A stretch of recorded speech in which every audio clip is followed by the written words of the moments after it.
Welcome to this recorded lecture on regional anatomy of the upper extremity. I'll be your guide, Mike Pasco, and these lectures occur on August 27th and 28th of Human Body Block 2015. Just to remind you, I'm one of the co-instructors of Human Body Block, and I've been giving you spine content, and I'll soon give you lower extremity content. And I heard that you're ready for more, given what you've learned already about the back and the spine. So let's go ahead and dig right into the upper extremity. Now, the upper extremity has been adapted for the following functions.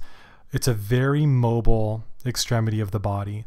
So the joints are of a synovial type and they permit motion in multiple axes of movement. And we'll see this as we go through and look at each one of the regions and joints of the upper extremity. And the ultimate adaptation of this mobility, or the ultimate reason for this adaptation of increased mobility, is to position the hand in space so that we can interact with our environment. So it's a very hand-centric viewpoint of the upper extremity. Now, the upper extremity is part of the axial skeleton, part of the appendicular skeleton, which we can see imaged here on the right hand aspect of the slide, where the appendicular skeleton has been highlighted in red for you.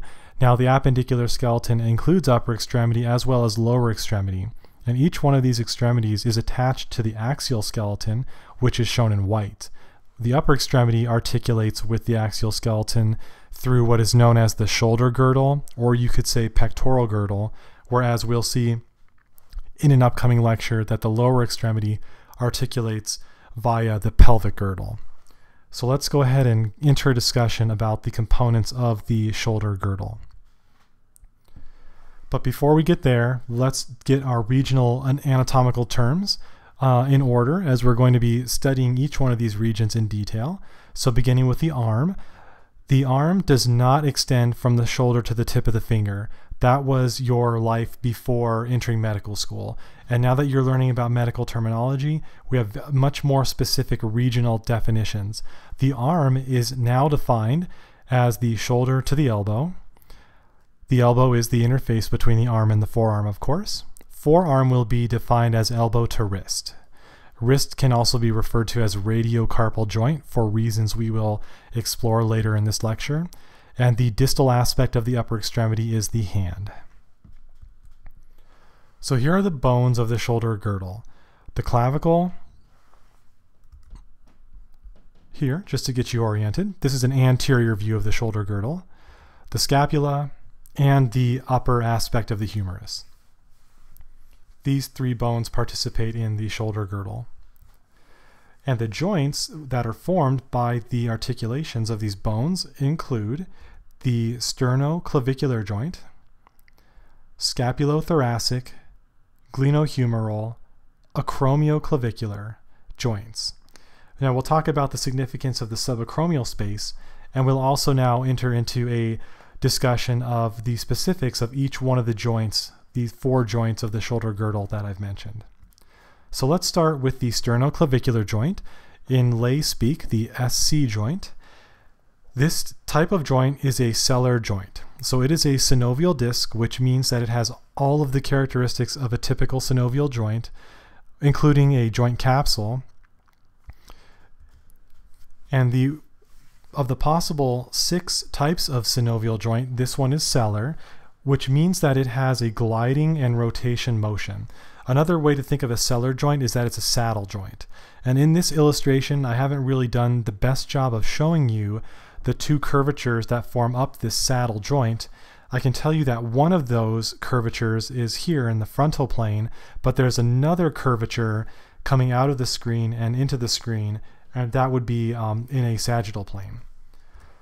Now, an articular disc is going to divide the joint effectively into two joints. So here is that articular disc right in the center of the joint, dividing the SC joint into two cavities. The SC joint is further stabilized by costoclavicular, you can see this here, from first rib to clavicle, and SC ligaments. So there's a sternoclavicular ligament on the anterior aspect of the joint as well as the posterior aspect of the joint. And this is just a thickening of the joint capsule of this synovial joint. The next joint is the acromioclavicular joint, the AC joint for short. This type of synovial joint is a planar joint type. So gliding, two flat surfaces that are gliding across one another. We can see that the acromioclavicular joint is located right here, the acromion process of the spine of the scapula articulating with the lateral aspect or the acromial end of the clavicle. And this joint is further stabilized by the acromioclavicular ligament, which we could see here, and the coracoclavicular ligaments. So the coracoclavicular ligaments extend from coracoid process up to clavicle, but they serve a supporting, stabilizing effect on the AC joint. They're mainly going to do this by limiting the superior translation of the clavicle relative to the coracoid process. That's going to keep the AC joint right where it needs to be. But when the acromioclavicular joint is not where it should be, this is the case of the shoulder separation. So a shoulder separation will involve the disruption of the acromioclavicular joint, and it's typically caused by a hard fall on an outstretched hand. And in your documentation, you would not want to write out fall on an outstretched hand. You could abbreviate it with a much more fun term, and that is foosh. So F-O-O-S-H, this is a fall on an outstretched hand. Your clinical colleagues across multiple disciplines will know what you mean when you write that the patient has fooshed. Okay, you'd probably write it a little bit more specific than that, but fooshing is a definite cause of shoulder separation. Now, another mechanism of injury would simply be landing directly on the shoulder. So maybe you go over the handlebars of your mountain bike and you land directly on your AC joint. That would certainly result in a shoulder separation. The severity will vary for the shoulder separation, and in severe cases, both AC ligament and the coracoclavicular ligaments are torn. And the complete tear of the coracoclavicular ligaments will actually cause the clavicle to move over the acromion. So here we can see a complete separation of the coracoclavicular ligaments as well as the AC ligament. And now the free acromion may move inferior as well and damage the glenohumeral joint. So there's a couple of directions that the free end of the acromion may move. The clavicle, would move superiorly, whereas this now free acromion of the spine of the scapula could move inferiorly and damage the glenohumeral joint. And this is what a shoulder separation would look like on a radiograph. You should notice something isn't quite right here. And just to drive that home, here is the acromial end of the clavicle migrated far superior from its normal interface with the acromion of the scapula.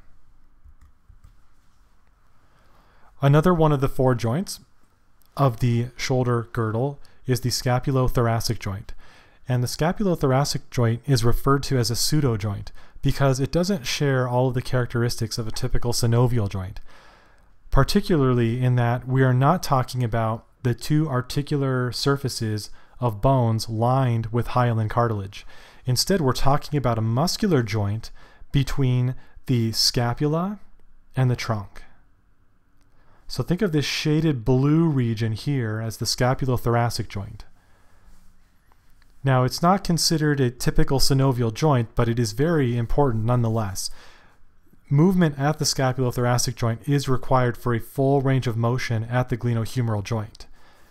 It's not enough to have the head of the humerus moving around within the glenoid of the scapula. We need the additional range of motion offered by the scapulothoracic joint to move the hand in space.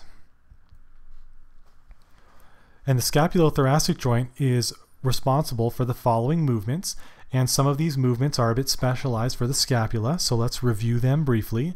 Elevation is simply the superior translation of the scapula along the thoracic rib cage, where depression is the counter movement, an inferior translation of the scapula. Adduction is moving the medial border of the scapula toward the midline of the body. You could think of this as the spine, the vertebral column. And you can also refer to adduction as retraction. The counter movement to retraction is protraction. This is where the medial borders of the scapulae are moving away from the midline. Upward rotation and downward rotation are also motions or movements that are produced at the scapulothoracic joint, where you would simply imagine an axis point going through the middle of the scapula. And then what I like to do to define the upward rotation is to think about where the glenoid process is moving. So if the glenoid process is rotating laterally and up, that is upward rotation. If the glenoid process has now come back downward or inferiorly, that defines downward rotation.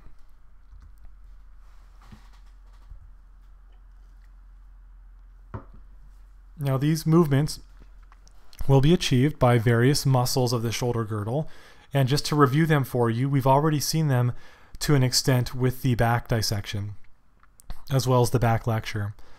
These are extrinsic muscles of the shoulder girdle, meaning that they do have one attachment onto the scapula, but they also have an attachment somewhere else, such as the trapezius, which has attachments on the inferior nuchal line as well as spinous processes. But the lateral or distal attachment would be onto the spine of the scapula. So this is an example of an extrinsic muscle that has an attachment onto the shoulder girdle, but its other attachment is located in another remote location. So the other muscles that are part of extrinsic shoulder girdle muscles do also include the latissimus dorsi, in addition to trapezius. So these are the two superficial muscles of the back that you'll see, but there's also the rhomboids, major and minor, as well as levator scapulae and serratus anterior. So these muscles are also going to function in those movements of the scapulothoracic joint. And a lot of these muscles actually cooperate and function together to perform a given motion. So this is a concept known as a force couple. And the force couple that we'll discuss here is the upward rotators of the scapula. So in this illustration, a posterior view of the shoulder girdle, we can see that there are actually three different muscles that are two parts of the same muscle and a totally different muscle that when shortened will result in upward rotation. That would be the upper and lower parts of trapezius as well as the serratus anterior. So when these muscles activate in concert, they will collectively upwardly rotate the scapula. This is a concept known as a force couple.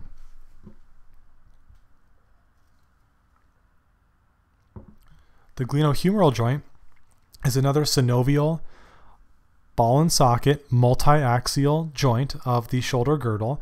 We refer to this as the GH joint for short, and we can see that it involves the articulation of the head of the humerus with the glenoid cavity of the scapula.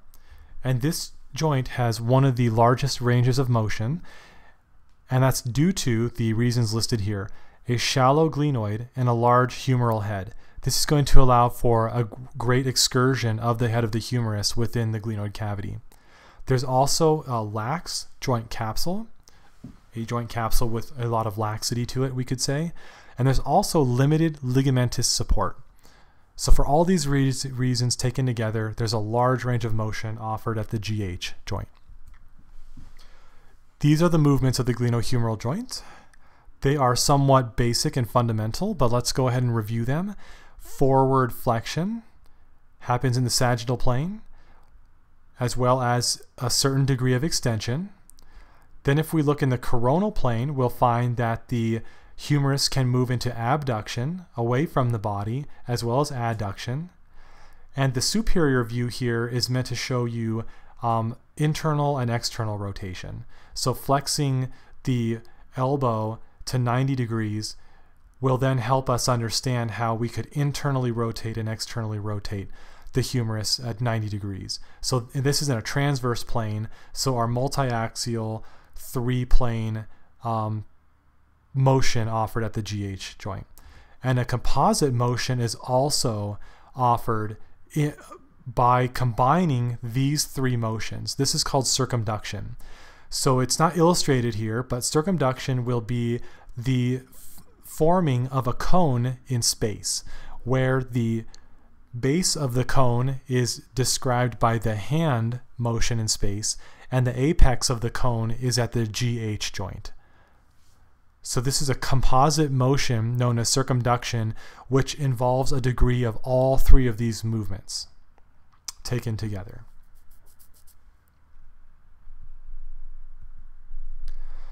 Now, stability of the glenohumeral joint is achieved by the following ligaments, as well as the joint capsule. Anterior glenohumeral ligaments include a superior, middle, and inferior. They're on the anterior aspect, and they are really just thickenings of the joint capsule. Superiorly, there is a coracoacromial ligament, which we can see here. And then posteriorly, we're going to find the glenohumeral joint is only stabilized by joint capsule. Okay, so no thickening of this aspect of the joint capsule. That only happens on the anterior aspect. The glenohumeral joint also has increased stability with the presence of a glenoid labrum. The glenoid labrum can be seen encircling the glenoid cavity. This fibrocartilage will deepen the socket up to 75%. So this is a substantial deepening of the glenohumeral cavity by putting a raised labrum around the periphery. And as I mentioned previously, the joint capsule is this thin membrane that will wrap all the way around 360 degrees of the glenohumeral joint to increase stability. This is the anterior aspect of the glenohumeral joint, where we can see the superior, middle, and inferior glenohumeral ligaments. And there are muscular stabilizers of the glenohumeral joint as well. And these stabilizers include the rotator cuff muscles as well as the deltoid muscle. The rotator cuff muscles will have the function of pulling the head of the humerus into the into the glenoid fossa, whereas the deltoid is a large stabilizing component regardless of humeral position. So we'll find that the rotator cuff muscles are consisting of 4 muscles within the rotator cuff group: the supraspinatus, which we can see here, infraspinatus here, teres minor here, and on the anterior aspect of the scapula, the subscapularis. These 4 muscles will stabilize the humerus by pulling the head into the glenoid fossa, but they will also be able to position the humerus in various other movements that you'll be able to reference in your list of structures. B pages, in other words. So we can really appreciate in this lateral view of the glenohumeral joint why this is often described as a rotator cuff. So the muscles can produce some internal and external rotation, but they also form a cuff or encircling around the head of the humerus, with the subscapularis anteriorly, supraspinatus superiorly, and infraspinatus and teres minor posteriorly. One pathology that can exist with one of these muscles of the rotator cuff is supraspinatus impingement. And that is illustrated here in this anterior view of the glenohumeral joint, where the individual is moving their arm into abduction, into a certain range of motion of abduction. So what's happening, the underlying anatomy that's causing the impingement of the supraspinatus tendon is just the fact that the supraspinatus tendon becomes thickened. And this can happen by way of calcification of the tendon or other degenerative changes in the tendon. So what can happen is the supraspinatus tendon can actually become caught inferior to the acromion. This is that subacromial space that we saw on an earlier slide. This would impinge upon the subacromial bursa. This structure here is a synovial lining around the tendon where it is at a point that it would contact bone. So in that subacromial spot, subacromial space, that's a great place to have a bursa, unless the tendon is thickened, and this will cause impingement and then subsequent irritation and inflammation of the subacromial bursa, and this could be quite painful. Another pathology at the glenohumeral joint is a dislocation. It just so happens that the GH joint is the most frequently dislocated joint of the body. And let's explore the underlying anatomy for this fact. The inferior aspect of the joint capsule is not reinforced by rotator cuff muscles, so very vulnerable to dislocation during abduction.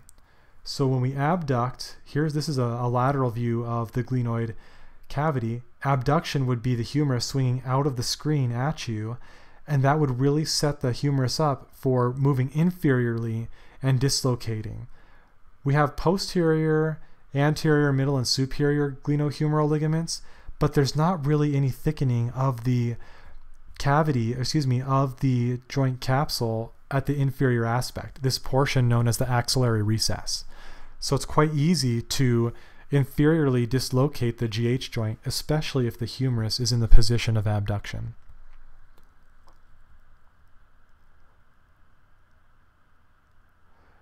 Now here is a radiograph of a glenohumeral joint dislocation. And this antero-inferior dislocation accounts for 95% of shoulder dislocations. So we could see that this is the glenoid fossa right here, and this is the head of the humerus. So these two should be in contact with one another, and we can actually see that the head of the humerus is now anterior to the scapula, and also inferior due to the lack of ligamentous and muscular stabilization at that point along the joint. And the real concern with the inferior dislocation of the shoulder joint is where the head of the humerus will go and what other structures are in that area that could become damaged. So here is this green traced out shape here. This is the definition of the axilla. So the head of the humerus is actually going to be located up here, but out of the axilla, but with an inferior dislocation, the head of the humerus will move into the axilla. And this illustration is showing the primary neurovascular bundle that travels within the axilla. So we're talking about axillary artery, vein, as well as the cords of the brachial plexus. They're all here within the axilla, and they're at risk of becoming damaged with an inferior dislocation. So that takes care of the shoulder joint, and now as we move into the arm, it's a good opportunity to discuss how the muscles of the arm are organized into compartments. And this will be very helpful for you in terms of learning these muscles and grouping them together based on common characteristics. And you'll see how that compartmentalization works as we move through the arm. But the first thing we should do is define the compartments of the arm. So at this point, you'll appreciate that the arm is completely encircled by a layer of deep fascia. The deep fascia is going to be located deep to the superficial fascia, aka fat. So after you get the skin and superficial fascia off of your donor, you'll then be looking at the deep fascia. And the deep fascia will make these turns in toward the humerus, these invaginations between muscle. So portions of the deep fascia will span from the external surface of the arm down to the bone. And these are intermuscular septa. And the intermuscular septa have a very large role in defining the compartments of the arm. This would be the lateral intermuscular septum. This is the medial intermuscular septum. We're looking at a cross-section through the arm at about the middle of the humerus. And we can see that posterior to these intermuscular septa, we have the posterior compartment of the arm, and everything else would be located in the anterior compartment of the arm. So moving to the anterior compartment of the arm, we can discuss the following muscles, their functions, innervation, and arterial supply. Coracobrachialis, biceps brachii, short head as well as long head, the brachialis muscle. These muscles are part of the anterior compartment of the arm, and in general, they function in shoulder and elbow flexion. They're innervated by the musculocutaneous nerve, and their primary arterial supply is the brachial artery. So the compartments allow us to organize and group muscles together based on not only their location, but also similarities in function, innervation, and arterial supply. Now there is a deep compartment, a deep aspect of the anterior compartment. It's just the anterior compartment, but I'm showing you now a deeper dissection. The previous illustration had the biceps brachii in view. Now as we go deeper, the biceps brachii muscle has been removed, and we can now see the full extent of the brachialis and coracobrachialis muscles. And turning to the posterior aspect of the arm, we can see that the triceps brachii is the occupant of this compartment. Its three heads, medial, lateral, and long. And the functions of this muscle are shoulder and elbow extension, innervated by radial nerve, arterial supply, profunda brachii artery. Now within the arm, a humeral fracture is quite serious. So as we think about humeral fractures and consider the radiograph shown on the right here, do you have any sense of a structure that's at risk of laceration because it will course through the spiral groove of the humerus? Okay, have you got it? I would say that the radial nerve is at risk of fracture as it courses around the spiral groove of the humerus. Now the profunda brachii artery is also found in this location. So you could say that a very serious nerve injury could result from a midshaft fracture of the humerus near the spiral groove, as well as a serious vascular injury to the profunda brachii artery. So let's look at the peripheral nerves that we have mentioned as we've gone through the different compartments of the arm. The musculocutaneous nerve is shown in isolation here as it emerges from the lateral cord of the brachial plexus. It will then go through the coracobrachialis muscle to move anterior to the humerus. Specifically, it will be located anterior to the brachialis and posterior to the biceps brachii. Once the musculocutaneous nerve reaches the elbow joint, it is done providing motor innervation to the muscles of the anterior compartment of the arm, and so it continues on as the lateral antebrachial cutaneous nerve. Another term for this is lateral cutaneous nerve of the forearm, and it is now solely a cutaneous nerve with those last motor axons innervating the muscles of the anterior compartment of the arm at the elbow. So basically what's happening is the nerve continues on, but its function has changed from sensory and motor to one of sensory function only. The elbow joint involves the following articulations. You're probably most familiar with the articulation humero-ulnar, so between the humerus and the ulna. This is a hinge type synovial joint, but there are also two other articulations at this region of the body known as the elbow. There's a humero-radial as well as a proximal radial-ulnar.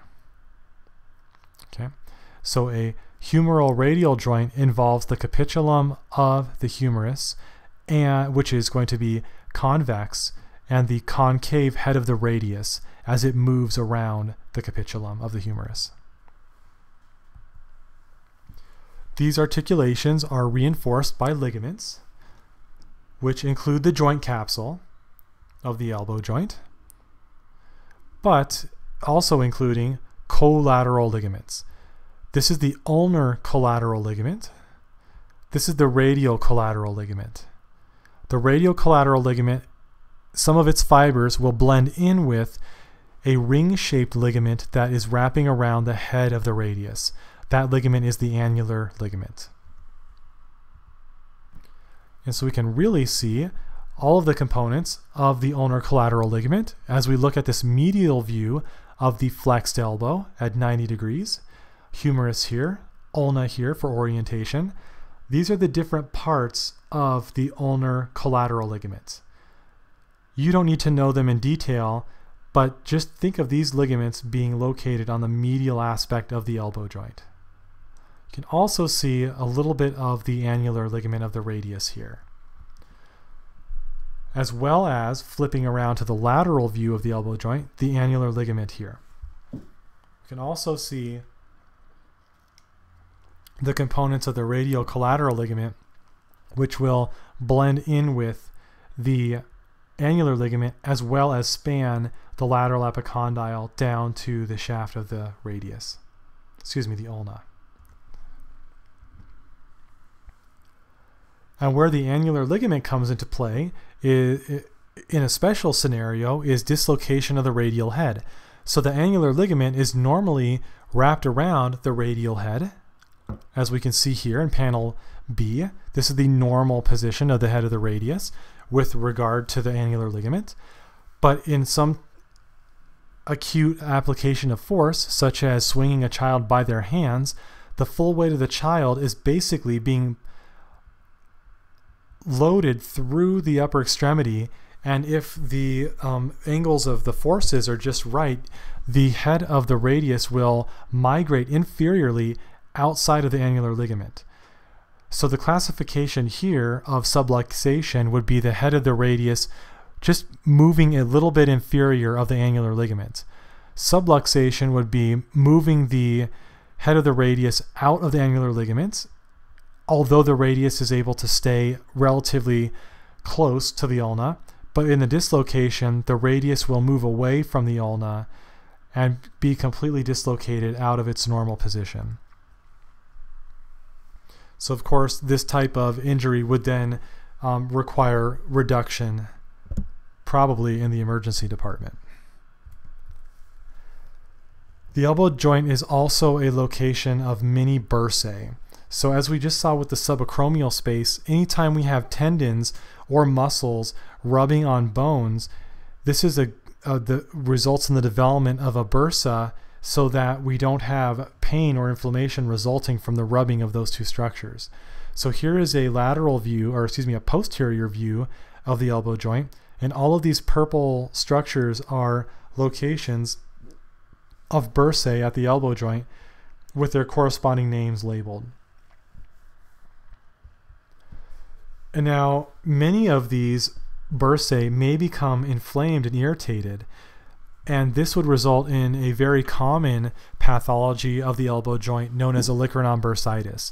So this is a photograph of a patient with olecranon bursitis, and I'm sure I don't need to tell you very much about what the presentation is, but the underlying anatomical information that you need to be aware of is that we've got several of these bursae located at the elbow, several right along the olecranon process of the ulna, and these are really well situated for inflammation to develop olecranon bursitis, this irritated pouch of skin that is filled with fluid. So that takes us away from the elbow and moving down into the next region of the upper extremity, which is the forearm. Don't forget the forearm is from the elbow joint to the radiocarpal joint. And a specialized motion that is offered at the forearm is supination and pronation. So to understand these motions, what I've shown you are the radius and ulna and their supporting ligaments. Here you can see the annular ligaments, which we just discussed.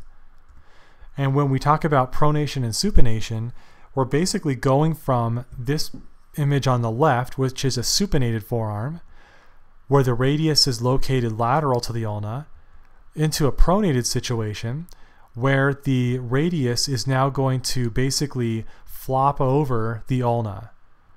So we can go from an anterior aspect of the radius to now seeing the posterior aspect of the radius. I'm sure you're able to do this right there at your computer as you're watching this lecture, just supinating and pronating your forearm. And this red line represents the axis of pronation and supination.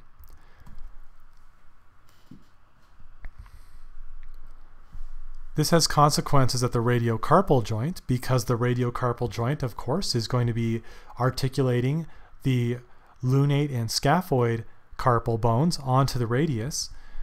So pronation and supination will definitely adjust the position of the radiocarpal joint. In other words, it will adjust the position of the hand. And just to give you a more discrete understanding of what bones participate in radiocarpal joint, we've got a distal aspect of the radius here where we can see the dorsal tubercle. And now we're basically picturing a very hyperflexed hand pulling the proximal carpals out of the radiocarpal joint, and understanding that only 2 of the 8 carpal bones articulate with the radius, those being scaphoid and lunate. They have their own corresponding articular surfaces on the radius. So in order to fill up the rest of the space at the radiocarpal joint that does not involve carpal bones, there is an articular disc. This is a fibrocartilaginous disc, which is basically located inferior to the distal end of the ulna. We can't really see the ulna here, but it is going to be covered by articular disc. And the articular disc is going to help maintain congruency of the radiocarpal joint, and it's also going to act as a very good shock absorber. Anytime you're pressing your hand on a desk or on the floor to get up, you're putting a lot of the weight through the articular disc and through your ulna. And just as we saw with the arm, it's going to be very helpful exercise to organize the forearm into different compartments. So we'll use a cross section through the forearm located here to define our compartments, and it's really quite simple. We're going to have an interosseous membrane spanning from the radius to the ulna. That will serve as a boundary between anterior and posterior compartments of the forearm, as well as a lateral intermuscular septum. So now we can talk about what is going on with the anterior compartment, and overall the motions of the muscles in this compartment, they are going to work on forearm flexion as well as pronation. And we'll also find that there are superficial, intermediate, and deep layers of the anterior compartment, although this illustration does not convey that. We'll look at those relations in the following slides. The median nerve will primarily innervate these muscles within the anterior compartment, and the ulnar artery, as well as the anterior interosseous branch of the ulnar artery, will provide primary blood supply to those muscles. Posterior compartment muscles will have functions of extension and supination. There's a superficial and a deep layer that we'll look at in a moment, radial nerve innervation, and radial artery innervation, with the posterior interosseous artery also supplying blood to muscles of the posterior compartment of the forearm. So let's go to the anterior compartment and look at the muscles of the superficial layer. These muscles include the pronator teres, flexor carpi radialis, palmaris longus, and flexor carpi ulnaris. Now, I did mention that the anterior compartment muscles are innervated by the median nerve. There is one exception. Flexor carpi ulnaris muscle is innervated by the ulnar nerve. So commit the compartment concept to memory and then look at the exceptions. In this case, flexor carpi ulnaris is the exception. The intermediate layer consists of flexor digitorum superficialis. So we can see in this illustration that those muscles, pronator teres, flexor carpi radialis, palmaris longus, these muscles have all been cut away and reflected, so that way we can see the intermediate layer muscle, flexor digitorum superficialis. And then deep to this, we enter the deep layer, which includes flexor digitorum profundus, flexor pollicis longus, and the pronator quadratus. Flexor digitorum profundus is innervated by 2 different nerves. The medial portion of flexor digitorum profundus is innervated by the ulnar nerve. So we would say the compartments of this muscle that innervate of this muscle that will move digits 4 and 5, whereas the median nerve would innervate the portion of the muscle that would act on digits 2 and 3.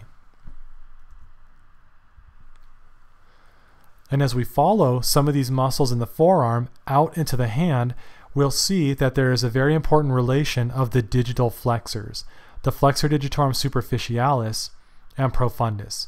So here the superficialis tendon remains superficial to flexor digitorum profundus tendon.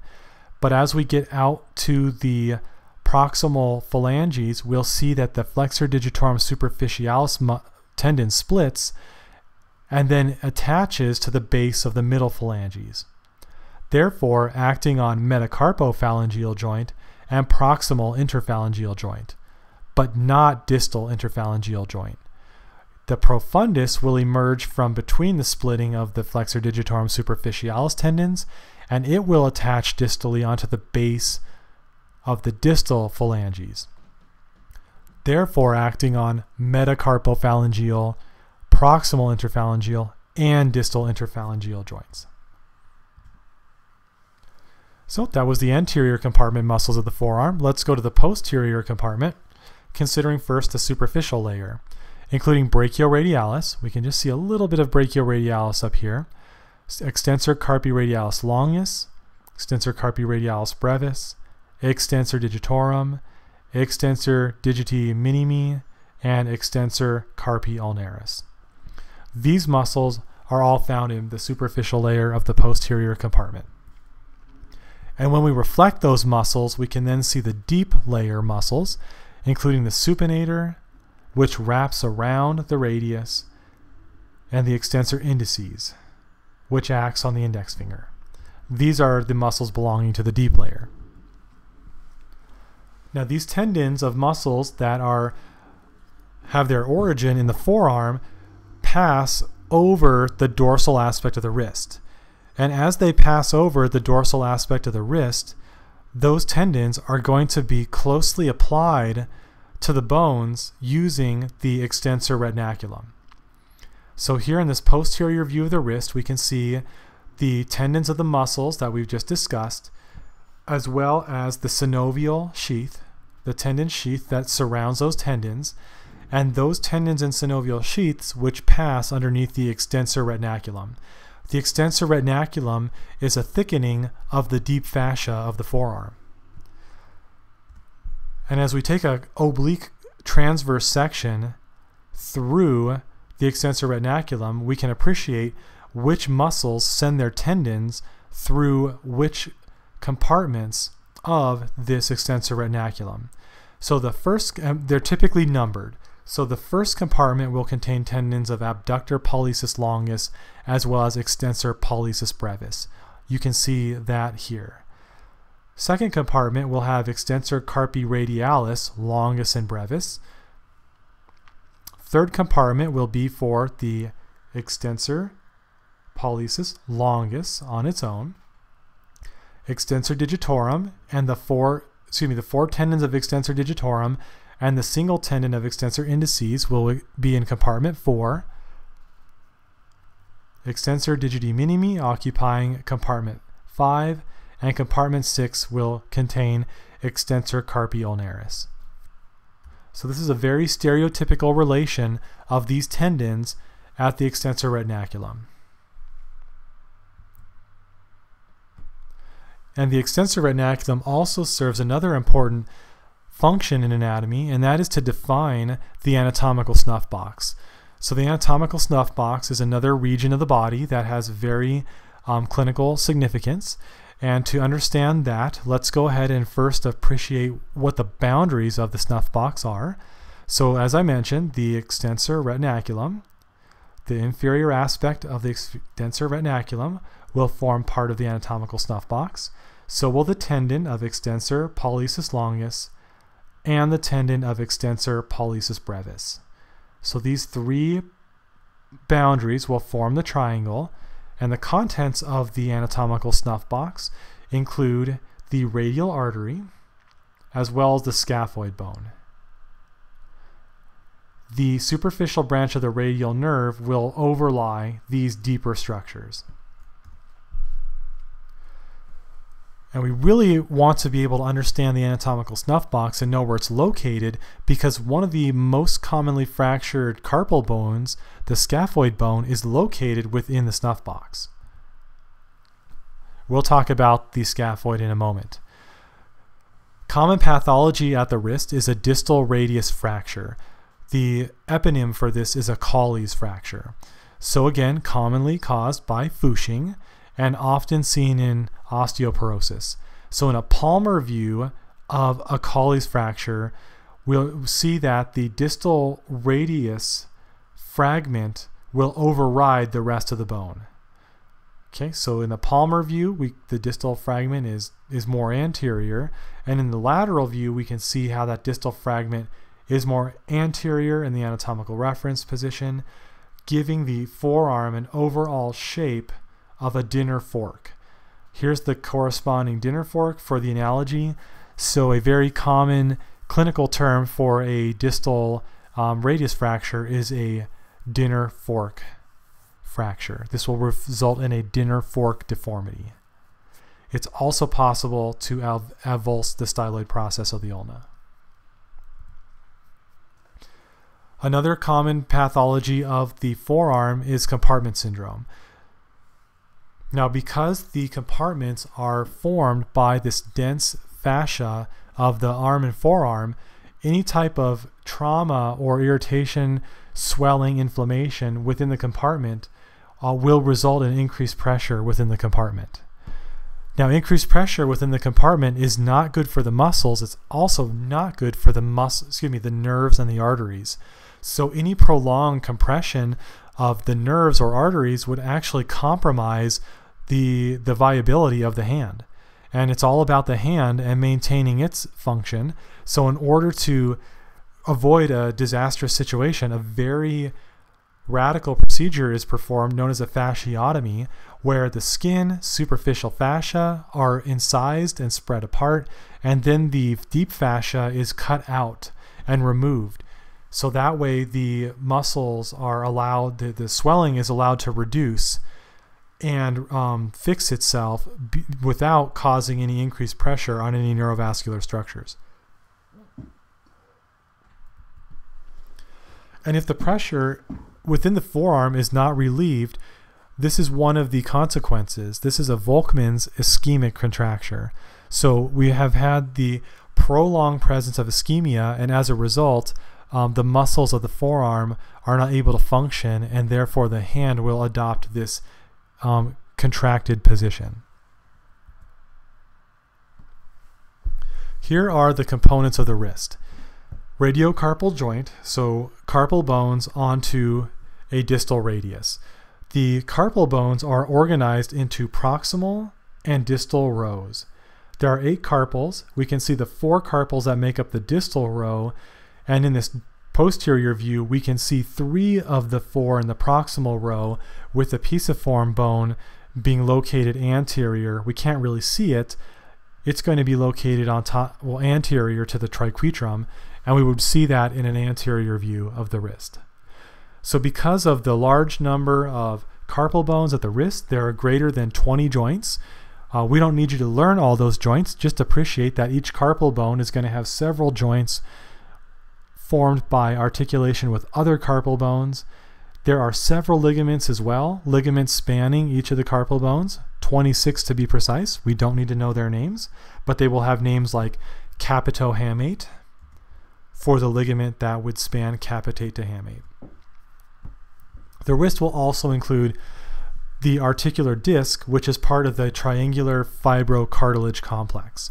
So we don't have it visualized here, but within this region of the radiocarpal joint, we'll have the articular disc and several ligaments that will form a triangular shaped structure known as the triangular fibrocartilaginous complex. TFCC is what you'll hear in the clinic. Motions at the wrist include extension as well as flexion. We can see extension illustrated here with its normal range of motion values, palmar flexion here. The wrist is also able to perform deviation. So if we look at the 3rd digit as our reference point, and abduct, we would find that would be radial deviation. And if we were to adduct, this would be ulnar deviation. You have a much greater degree of deviation, of ulnar deviation, because the styloid process of the ulna does not extend up as far as the styloid process of the radius does. So the proximal row of carpals, or specifically the scaphoid, is going to bang into the styloid process at 20 degrees of radial deviation, whereas ulnar deviation is permitted a much greater range of motion because of the lack of encounter with the ulnar styloid process. So here are the principal joints of the wrist, as we've been mentioning all along: radiocarpal joint, as well as a midcarpal joint. Midcarpal joint will be the joint between proximal and distal carpal rows. There is a carpometacarpal joint of the thumb, as well as the remaining 4 metacarpal bones onto the carpal bones themselves. The wrist is given stability by a series of palmar intercarpal ligaments, which we can see here, as well as ligaments that span from the radius to the carpal bones and the ulna to the carpal bones. These are the palmar radiocarpal and palmar ulnocarpal. Now, as we mentioned in our snuff box description, the scaphoid is a very important bone that is the most commonly fractured carpal bone.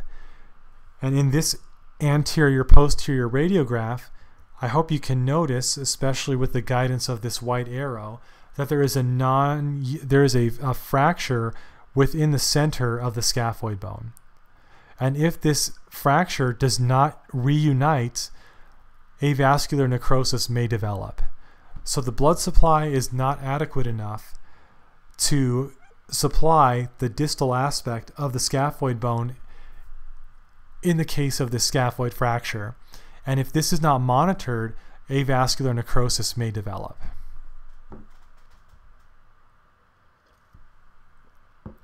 Another important structure at the wrist is the flexor retinaculum.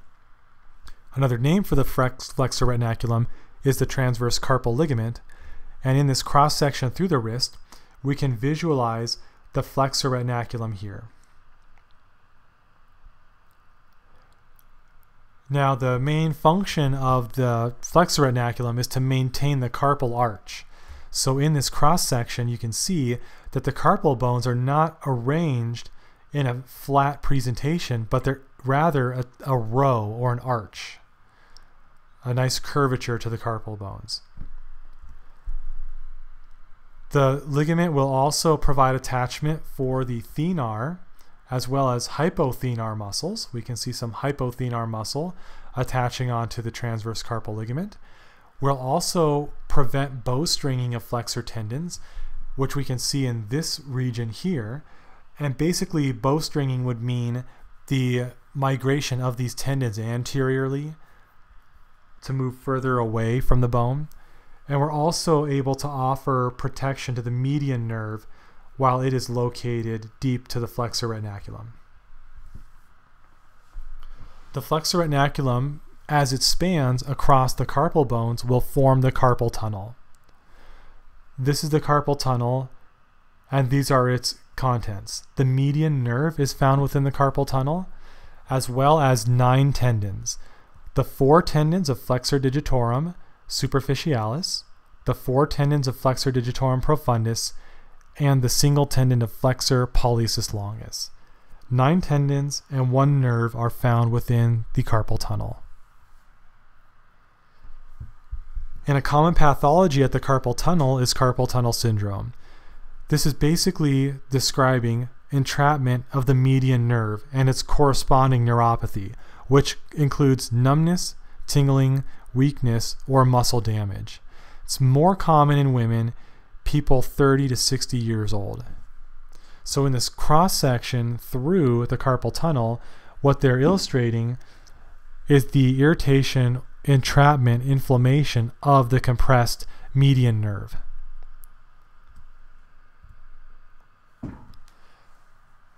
And a clinical test that you will learn to assess for carpal tunnel syndrome is Phelan test. So you'll basically have the patient put their arms in the following position, bend their wrist forward for 60 seconds. And if this results in numbness, tingling, or weakness of the thenar muscles, then this is a positive sign for carpal tunnel syndrome. And a very aggressive treatment or plan of action for a patient with carpal tunnel syndrome is a surgical release. So not all cases of carpal tunnel syndrome require a surgical release. They could be managed conservatively with physical therapy, for example, but in another 50% of carpal tunnel syndromes, surgical release is indicated. So this is an illustration of somewhat of a legacy method of the surgery, where the surgeon would make an incision in the palm of the hand in order to gain access to the transverse carpal ligament, which would then be incised or released with a scalpel. So this would result in a very long scar and a lengthy healing process.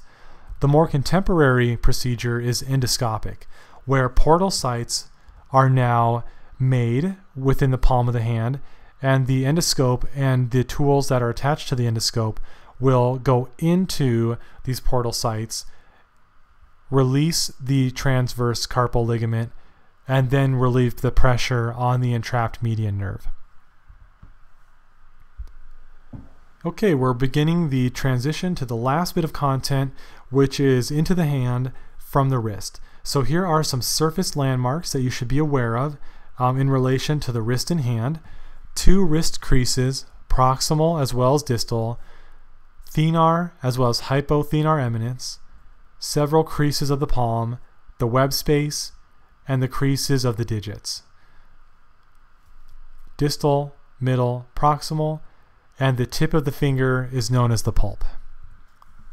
Here are the joints within the hand.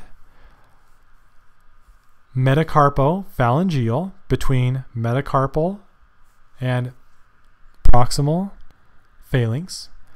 There is a proximal interphalangeal joint, a PIP, between the proximal and middle phalanges, and there is a distal interphalangeal joint, a DIP, between middle and distal. In the case of the thumb, there's a metacarpophalangeal joint of the thumb, but only 2 phalanges, hence interphalangeal joint of the thumb. Here are the motions of the fingers. Again, using the 3rd digit as our reference point, moving the fingers away from the 3rd digit is abduction. Returning the fingers toward the 3rd digit is adduction. There's also flexion and extension. This is now at the metacarpophalangeal joints. This is flexion and extension at the PIP and DIP joints. The carpometacarpal joint of the thumb, which I want to point out to you right here, this was the sellar or saddle joint, which means that we've got motion in multiple planes, about multiple axes, which means that we have different terms of motion for the thumb. Radial ab and adduction are when you have the palm of the hand flat on the table and you're simply moving the thumb away from the hand. This is abduction, whereas this is adduction. Now this is pretty much the extent of thumb motion that you'll need to know, unless you're dealing with a hand specialist. If you're dealing with a hand specialist, you will hear other terms of motion for the first CMC, such as palmar ab and adduction. So these are not so important at this stage in the game, but just to preload for the next lectures that you have on hand, palmar abduction is moving the thumb away from the palm. So this would be this would look like this, and then palmar adduction would be returning the thumb back to the palm. Opposition would be moving the pulp of the thumb over to the 5th digit. Extension of the thumb happens when you have your hand flat on the table and you lift the thumb up off the table, which would be posteriorly in anatomical terms, and we can see the tendon of extensor pollicis longus popping up. So try that right now on the table you're sitting at. Put your hand on the table, lift your thumb off of the table. You should see your extensor pollicis longus tendon spring out of the skin, and that will be, again, one of the boundaries of the anatomical snuff box. Motions at MP and IP joints include flexion and extension. So now we're focusing on the motions of the thumb at the MP and IP joint. This is really where we have flexion and extension, not so much at the CMC. Here are the motions at the metacarpophalangeal joints of the fingers. So we do have abduction and adduction at this joint right here. And these motions are also enacted by intrinsic muscles of the hand. So the intrinsic muscles of the hand include the thenar muscles here at the base of the thumb, hypothenar at the base of the fifth digit, the adductor pollicis, which we'll see in detail in a subsequent slide, lumbricals, and the interossei. So let's investigate these intrinsic muscles of the hand a little bit closer. These are muscles of the hand that have attachment sites, both attachment sites within the hand.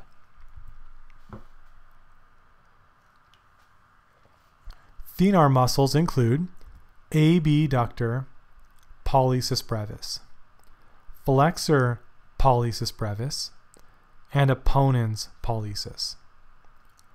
Okay, so these three muscles here. In dissection, you will see the abductor pollicis and brevis and flexor pollicis brevis most superficial.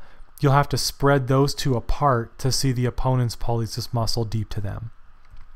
Hypothenar muscles include opponens digiti minimi, flexor digiti minimi brevis, and abductor digiti minimi. Lumbricals will have proximal attachments to the flexor digitorum profundus tendons. There are 4 lumbricals. They're named from the index finger, middle, ring, and small. So first, second, third, and fourth. Third and fourth lumbricals are bipennate. First and second lumbricals are unipennate. So they have proximal attachments on the flexor digitorum profundus tendons. Interossei include palmar, of which there are 3. These are the adductors. Look at the position they are in, how they cross this aspect of the metacarpophalangeal joint. So when they shorten, they will move the rest of the finger toward the third digit. So this is adduction, and it's often easy to remember the palmar and interossei muscles have an adduction function by using the term PAD, P-A-D, palmar interossei adduct. Whereas dorsal interossei are the DAB muscles because they abduct. There are 4 dorsal interossei muscles. Here's the first, second, third, and fourth. And we can see that they will move the digits away from the midline of the hand.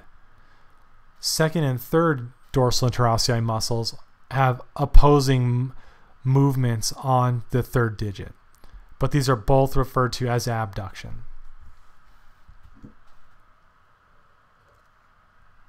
Okay, another intrinsic muscle of the hand is adductor pollicis, which we see in isolation here.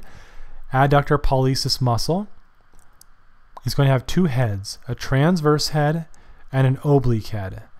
And these heads are important to realize because as you get down to the deep dissection of the palm, you will find that the deep palmar arch, as well as the deep branch of the ulnar nerve, they will course in between the adductor pollicis muscle, specifically between the 2 heads.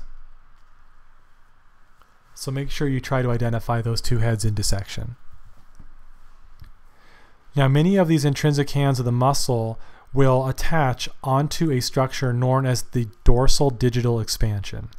So in this lateral view of the third digit, we can see that the dorsal digital expansion extends all the way from the MCP, metacarpophalangeal joint, all the way out beyond the distal interphalangeal joint. So this whole expansion of connective tissue is the dorsal digital expansion. And we can see that several muscles are going to come in to attach onto this dorsal digital expansion, including muscles like extensor digitorum, dorsal interosseous, as well as lumbricals. So in essence, the dorsal digital expansion, seen here in a posterior view, is going to permit the long digital flexors and short muscles of the hand to act on all three finger joints.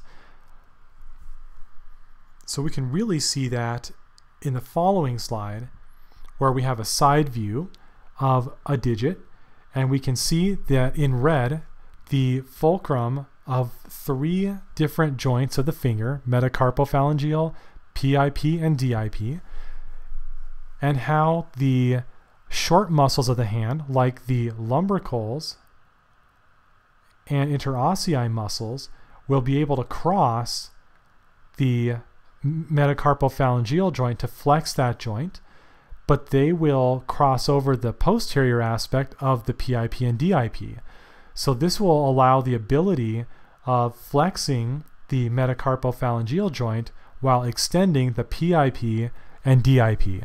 So this is known as fractionated extension. We don't need to fully extend all of three joints. We can only extend a fraction of the joints, the PIP and DIP, if the function requires this. So just look at the direction of force as it's directed relevant to the fulcrum of these three joints. Anterior to the MCP, posterior to PIP and DIP. This is also a good opportunity in this lateral view to review the flexor tendons and how they make their distal attachment onto the various bones of the finger. Flexor digitorum superficialis is initially the most superficial tendon, but it will split and then attach to the base of the middle phalange, whereas flexor digitorum profundus tendon will pass through this split to approach the base of the distal phalanx. Fingers are going to be, joints of the fingers will be supported by ligaments, including collateral ligaments, radial and collateral ligaments. So you'd say an ulnar or a radial collateral ligament, depending on what aspect of the finger you're looking at. If this is the radial aspect with the thumb more out toward you, outside of the computer screen, this would be a radial collateral ligament. There are also palmar ligaments that are going to prevent hyperextension of the MCP, PIP, and DIP. And the last concept is spread of infection within the hand. So spaces of the hand limit the spread of infection. Infections occur in the digit can occur in the nail, so all the way out here distally, and the apical space is at the very tip of the finger, so at the pulp, this distal aspect. The infections can then make their way into the flexor sheaths. Anatomically, because the flexor synovial sheath of the thumb and little finger are continuous throughout the palm, there is the potential to spread infection to the palm and also then communicate with other sheaths within the carpal tunnel. The pus can certainly spread proximally within flexor tendon sheaths, but from a clinical point of view, it is as disastrous in those digits whose sheaths do not communicate with the carpal tunnel sheaths. So the index, the middle, and ring finger, as it is in those that do, the thumb and the little finger. It is very preferable to know the structures rather than the potential spaces between them. Deep infections in the palm are usually not confined to any particular space. So I hope you've enjoyed this regional anatomy lecture of the upper extremity. I hope the concepts were explained clearly. Please get in contact with me or Doctors Carey or Bookstein if you have any questions. Their contact information will be in the syllabus. Comment on this video. Use the human body block hashtag if you want to get in contact with me. Review the learning objectives and ensure that the content covered in this lecture helps you to understand them so that you will perform well on the assessments. Thank you for your attention and have a good time in lab.